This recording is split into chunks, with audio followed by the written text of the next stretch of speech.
शैतानिर्रजीम बिस्मिल्लाहिर्रहमानिर्रहीम। अस्सलाम वालेकुम बेटा, उम्मीद है आप सब जो है वो खैरियत से होंगे।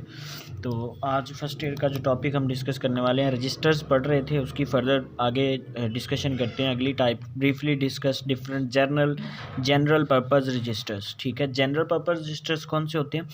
जो ये ऐसे रजिस्टर हैं, जैसे हमने पीछे वाले इंस्ट्रक्शन रजिस्टर, इंस्ट्रक्शन का एड्रेस स्टोर करने वाला रजिस्टर, इंस्ट्रक्शन का डाटा स्टोर करने वाला, वो इंस्ट्रक्शंस के ऊपर वर्क कर रहे थे।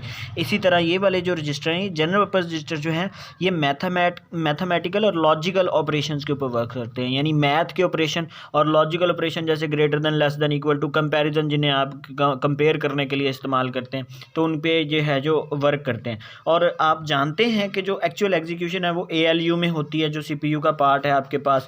ALU arithmetic and logic unit, इससे मुराद अरिथमेटिक लॉजिक यूनिट। तो जितने भी आपके जो ये जनरल पर्पस रजिस्टर्स हैं, क्योंकि आप जानते हैं इसका एक साइड जो है वो अरिथमेटिक यानी अरिथमेटिक मैथमेटिक के ऑपरेशंस हैं, अरिथमेटिक ऑपरेशन जिनमें plus minus multiply divide modulus वगैरह हैं। दूसरी साइड पे लॉजिकल ऑपरेशंस हैं, जिसमें आपके पास greater than, equal to, not equal to, less than, इस तरह के ऑपरेटर्स हैं।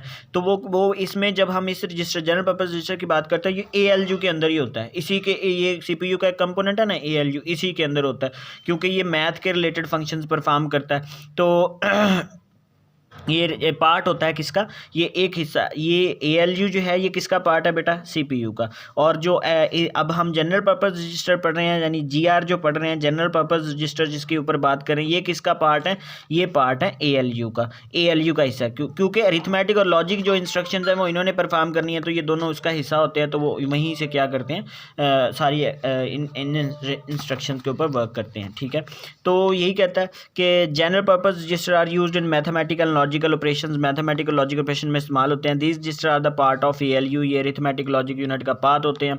Accumulator register is a general purpose register. कौन सा? अकम्युलेटर एक रजिस्टर है।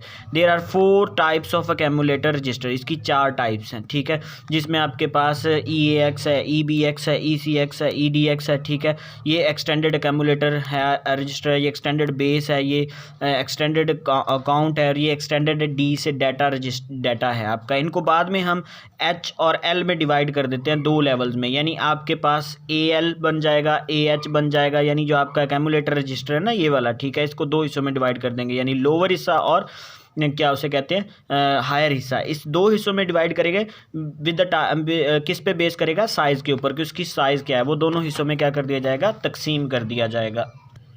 तो अगर आप देखें, the size of these register is 1 to 4 byte. अगर 4 बाइट है, the 2 bytes data register are AX, BX, CX, DX contain 2 parts of 8 bits. ठीक है, तो अगर उनकी स्टोरेज जो है वो 2 बाइट्स है, तो 1 बाइट हायर को दे दी जाएगी, एक लोअर को दे दी जाएगी।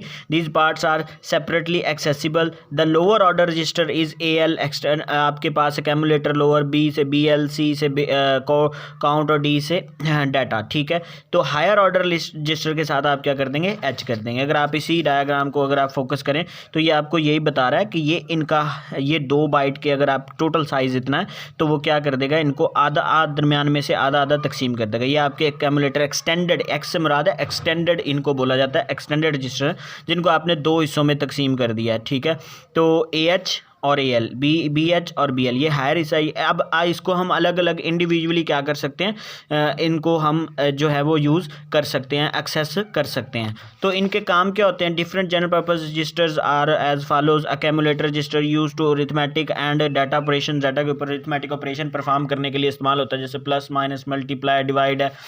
उसके बाद आपके पास है बेस रजिस्टर, BX जो है। ठीक है, ये 2 पार्ट तो आप याद रखें ना, 2 हिस्सों में डिवाइड हो गया, दोनों अलग अलग एक्सेसिबल हैं। It is used for arithmetic and data movement. ठीक है, it has special addressing capability, इसमें एड्रेस भी आपका स्टोर होता है, और डाटा को एक रजिस्टर से दूसरे रजिस्टर में या एक कंपोनेंट रजिस्टर से मूव करने की फैसिलिटी, अरिथमेटिक ऑपरेशन उसके ऊपर अप्लाई करने के लिए भी हम बेस रजिस्टर को यूज़ करते हैं। Counter register is used for counting purposes, गिनने के लिए। यानी लूप लगा होता है ना, कि 1 सेकंड या एक आप टाइम सेट कर दें कि 1 मिनट का टाइम है, तो जो आपका ALU है यानी CPU का ये जो पार्ट है इसने कितने जो है मैथ की इंस्ट्रक्शन को एक वक्त में जो है वो प्रोसेस किया है, ये जानने के लिए हम काउंट रजिस्टर को करते हैं। It acts as a counter for repetition और लूप की तरह काम करता है। Data register used to division and multiplication, ये डाटा के ऊपर डिवीजन और मल्टीप्लिकेशन के ऑपरेशन परफॉर्म करने के लिए इस्तेमाल होता है। नीचे है डिस्कस डिफरेंट एड्रेस और सेगमेंट रजिस्टर्स। एड्रेस और सेगमेंट क्या होता है जी? एड्रेस जिस जगह पे कोई वैल्यू स्टोर है, और मेमोरी जब आप रैम की बात करेंगे तो क्योंकि वो चिप्स की फॉर्म में है तो उसके अगर आप रैम की बात करते हैं तो आपको पता है ये अगर रैम है तो ये इसकी चिप्स बन जाती हैं, इनमें फिर आपके पास ये फर्दर डिवाइड हो जाती है। एक चिप्स के अंदर कितने बाइट हैं उसमें फिर वो बिट्स में तब्दील हो जाती है, तो एक हिस्से को आप क्या बोलते हैं? एक सेगमेंट बोलते हैं, ठीक है। तो एक सेगमेंट जो आपके पास होता है वो उसका एड्रेस, जैसे इसका हम 101 करते हैं तो ये एक पूरा सेगमेंट है, इसका एड्रेस जो है वो 101 है, ठीक है। तो अब वो कहता है segment is a block of memory, address are segment register, दोनों सेम ही है। Address are segment registers are used to store the address of memory block. Memory block meaning जिसमें डाटा पड़ा हुआ है, ठीक है, of the instruction being executed, जो इंस्ट्रक्शन एग्जीक्यूट हो रही है उसका डाटा जिस जगह पे, जिस मेमोरी के जिस जगह से लिया गया या पड़ा हुआ है उसको हम बोलते हैं मेमोरी ब्लॉक।